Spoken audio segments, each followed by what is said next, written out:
हैं वैदिक संस्कृति के अध्येता डॉक्टर अरुण कुमार जायसवाल जी। नमस्कार। नमस्कार। श्रीमद् भगवत गीता के 3 अध्याय का 23वां और 24वां श्लोक।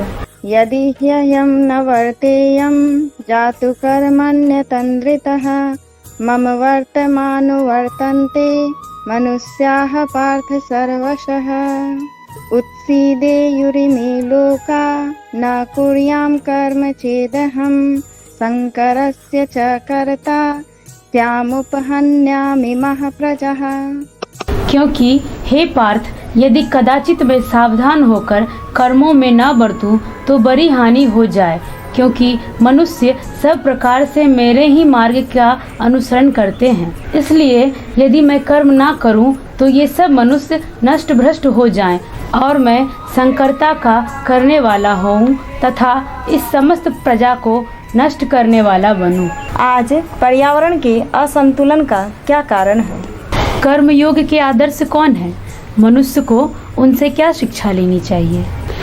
इन दोनों श्लोक में भगवान कहते हैं कर्म करना अनिवार्य है और आवश्यक भी है। कर्म भी और मर्यादा पूर्ण आचरण भी। जैसे सूर्य तपता है, अग्नि प्रज्वलित होती है, बादल बरसते हैं, ये सब भी कर्म करते हैं। प्रकृति और उसका हर घटक कर्म करता है।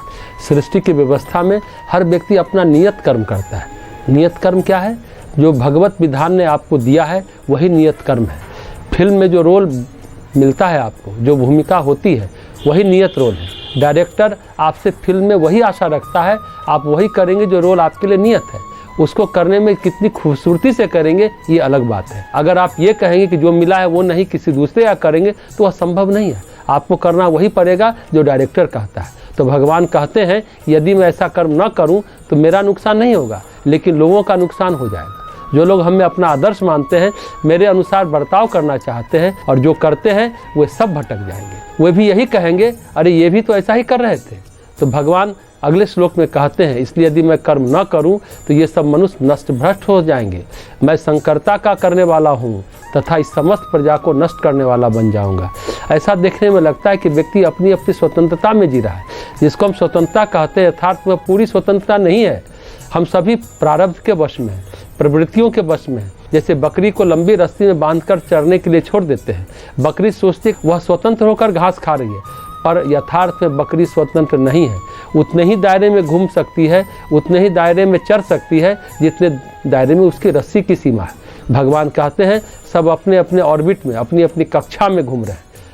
पूरे ब्रह्मांड में ग्रह नक्षत्र सभी अपने अपने ऑर्बिट में घूम रहे हैं, अपनी अपनी कक्षा में गति कर रहे हैं। अगर कक्षा से हट जाए तो ये स्वयं ही नष्ट होंगे, बल्कि दूसरों के लिए भी विनाशकारी साबित होंगे। स्काईलैब नामक एक उपग्रह छोड़ा गया था, अपनी कक्षा से वह भटक गया, जिससे पृथ्वी पर भय व्याप्त हो गया था।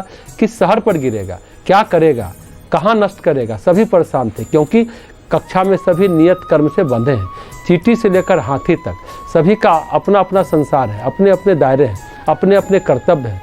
जहाँ हम हैं वहाँ कर्म करना अनिवार्य है। भगवान गीता में पहले भी कह चुके हैं कि सृष्टि चक्र के साथ सहचर्य करना, सहयोग करना, कर्तव्य करना परम गति का उपाय है। आप सृष्टि चक्र का विरोध नहीं कर सकते। प्रकृति के साथ सहचर्य भी अध्यात्म का मूल आधार है। हर व्यक्ति को कर्म करना है, अपनी नियति के अनुसार कर्म करना है। उसका जो रोल है उस अनुसार कर्म है। अगर आप कहते हैं कि हमें कुछ नहीं पाना है, पर तब भी कर्म तो करना ही पड़ेगा, क्योंकि अगर आप कर्म नहीं करेंगे तो आप भटक जाएंगे। भगवान कहते हैं मैं तो नहीं भटकूंगा, क्योंकि मैं केंद्र में हूँ, बाकी सब परिधि में है। परमात्मा केंद्र में है, केंद्र में हलचलें न हो तो चलेगा, पर जो नया ऑर्बिट है, जो हमारी कक्षाएं हैं, उसमें हर एक की अपनी निश्चित गति है। उस अनुसार ही सबको बर्ताव करना पड़ेगा। इसलिए भगवान कहते हैं मुझे कुछ भी प्राप्त करने की इच्छा नहीं है, मेरा कोई कर्तव्य नहीं है, फिर भी मैं कर्म करता हूँ, क्योंकि अगर मैं कर्म न करूं तो सब लोकांतर, मनुष्य, जीव जंतु सब नष्ट हो जाएंगे, प्रजा नष्ट हो जाएगी। इसलिए कर्म करना प्रत्येक के लिए अनिवार्य है। नियम बनाने वाली विधानसभा, लोकसभा भी नियम का पालन करती है। नियम एक बार बन गया तो उसका पालन करने के लिए सभी विवश होते हैं। और विवश ही नहीं, नियम का पालन इसलिए किया जाता है कि व्यवस्था बनी रहे। उस विधान का पालन करना ही पड़ता है, नहीं पालन करने का कोई उपाय नहीं है। चाहे कोई भी हो, परमात्मा ही क्यों ना हो, उसे भी अपने नियम पर चलना ही पड़ता है। इसलिए जो जहाँ पर है उसे अपने नियत कर्तव्य का पालन करना चाहिए, लेकिन निष्काम भाव से। इसका मतलब है सृष्टि चक्र को पार कर मुक्त हो जाएगा। जो सकाम कर्म करेगा वह बार बार आवागमन में पाप और पुण्य के चक्रव्यूह में उलझकर रह जाएगा। उसकी आत्मा में संस्कार पड़ेंगे, उसे मुक्त नहीं होने देंगे। परमात्मा सृष्टि में कर्म क्यों करता है? क्योंकि सृष्टि के सारे घटक परमात्मा से गुथे हुए हैं। परमात्मा सत्ता ही सक्रिय न रहे, परमात्मा ही विमुख हो जाए तो लोक नष्ट हो जाएगा। भगवान कहते हैं कि उत्सर्जित हो जाएंगे, उखड़ जाएंगे। जैसे पेड़ जड़ से उखड़ जाता है, उसी तरह लोगों की सत्ता जड़ से उखड़ जाएगी। अगर मैं कर्म न करूं तो सारे लोकवासी नष्ट हो जाएंगे। इसलिए यह आवश्यक है कि सृष्टि में कर्म हो, अहंता के लिए न हो। प्रत्येक प्राणी की सृष्टि के साथ सहभागिता है। प्रत्येक जीव परमात्मा का भागीदार है, सहयात्री है।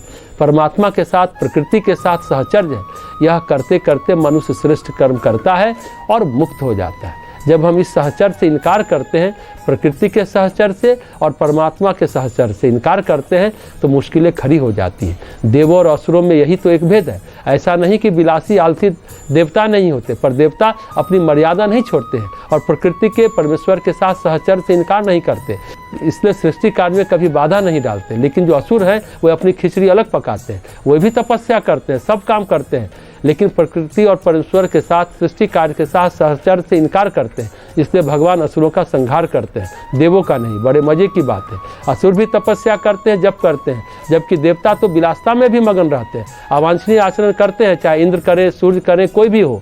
लेकिन भगवान देवों का वध नहीं करते, हमेशा असुरों का संहार करते हैं, क्योंकि देवता अमर्यादित होते हुए मर्यादा की ऐसी सीमा नहीं लांघते, वे प्रकृति चक्र के विरोधी बने।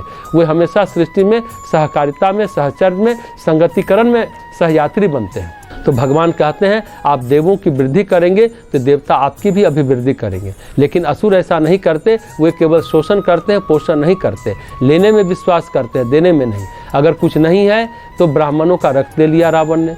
लेकिन कोई सूर्य की आराधना करता है तो कोई इंद्र की, कोई वरुण की। हर आहुति के बदले वरुण कुछ देंगे। यही देवों की मर्यादा है कि उन्हें कुछ देना है, पर राक्षस नहीं देते। राक्षस ऐसा नहीं है कि शोषण केवल मनुष्यों का करते हैं, बल्कि वे प्रकृति का भी करते हैं। आज जो प्रकृति में उपद्रव खड़े हुए हैं, ये जो पर्यावरण असंतुलन हुआ है, जो प्रश्न आपने किया, ऐसा धरती पर कभी नहीं हुआ था। आज से 100 साल पहले कभी पर्यावरण की समस्या नहीं सुनी गई थी। आज व्यक्ति भी क्या कर रहा है? प्रकृति को दे नहीं रहा, बस ले रहा है। धरती का खनिज ले लो, पहाड़ों की वनस्पतियों की संपदा ले लो, सब तरफ से ले लो, पर देना नहीं है। ये जो वृत्ति है, ये आसुरी वृत्ति है। आसुरी प्रवृत्ति का परिणाम है। जो प्रकृति गौ की तरह लालन पालन करती थी मनुष्य का, आज सिंहनी की तरह क्रुद्ध होकर संहार करने चली। ये क्या है? असुरता का संहार है। मनुष्य के अंदर जो आसुरी वृत्ति है, उसका संहार है। उसी के चलते आज बाढ़, भूकंप, महामारी, सुनामी सब आता है। यहाँ तक कि ये कोरोना वायरस जो फैला है, जिससे मनुष्य जाति ही संकट में पड़ी हुई जान पड़ती है, ये प्रकृति सिंहनी की तरह क्रुद्ध होकर संहार कर रही है एक तरह से। क्योंकि हम लोगों ने असुरता का आचरण किया है और ये असुरता का संहार है। प्रकृति जो है वह आदि शक्ति जो पालन पोषण करती थी, परंतु आज वह दुर्गा, चंडी, चामुंडा का रूप धारण कर संहार कर रही है। शिव आज रुद्र और महाकाल हो चुके हैं। असुरता को नष्ट करने के लिए, प्रकृति में जो शोषण प्रक्रिया पनप रही है, उसको रोकने के लिए, प्रकृति का जो निरंतर शोषण और दोहन किया जा रहा है, उसके लिए हम सहभागिता नहीं निभाते। ऐसा नहीं कि एक वृक्ष काटा गया तो हम 5 वृक्ष और लगा दें।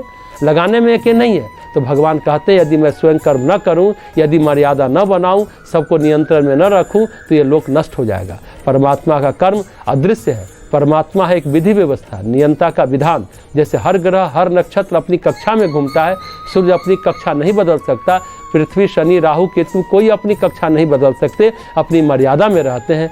इसी तरह मनुष्य की भी अपनी मर्यादा निर्धारित है। इसलिए भगवान को पुरुषोत्तम कहा गया। पुराण पुरुषोत्तम अति प्राचीन है। पुरुषों में, जीवों में सबसे श्रेष्ठ है। वही अनुकरणीय है, अनुसरणीय है।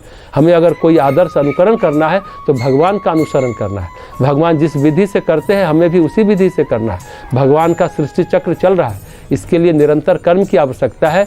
इसके लिए सबसे स्पष्ट प्रभु मूर्ति कौन है? सूर्य, जो बिना किसी भेदभाव के सबको प्रकाश देता है, निरंतर तपता रहता है। इसलिए भगवान 4 अध्याय में कहते हैं, अर्जुन, सृष्टि के आदि में सबसे पहले कर्मयोग हमने सूर्य को सिखाया था। यदि कोई आदि कर्मयोगी है तो वह सूर्य है। कर्मयोग का कोई आदर्श है तो सूर्य भगवान है। इसलिए भगवान कहते हैं सूर्य भगवान की तरह कर्म करो। सूर्य कर्मयोग के आदर्श है। मैं भी कर्म करता हूँ। अगर मैं कर्म न करूँ तो सारी प्रजा नष्ट हो जाए। कैसे नष्ट हो जाएगा? अगर धागा टूट जाएगा तो मणियाँ बिखर जाएगी, सब उलट पुलट हो जाएगा।